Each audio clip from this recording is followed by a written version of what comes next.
నెత్తురులో ఉడకబడతా కొడక. 24 గంటల్లో నిన్ను వేసకపోతే నిన్ను పెద్దరొచ్చుడు కాదు. ఎదురుగా మనిషిని పెట్టుకుని 24 గంటలు గడుపు అడుగుతున్నావు. నువ్వే మగాడివిరా నీ 24 గంటలు టైం అడుగుతున్నావు. నవరాత్రులు ఈ రోజే మొదలవుతున్నాయి. ఈ 9 రోజులు నీకు గడువిస్తున్నా.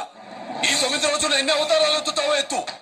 నువ్వు కంసుడిపై వస్తే కృష్ణుడిని కంఠం కోసేస్తా, రావణుడిపై వస్తే రాముడిని 10 తలలు కొడతా, హిరణ్య కశిపుడిపై వస్తే ఉగ్ర నరసింహుడిని పేగులు తెంచి రుద్రపేణ వాయిస్తా.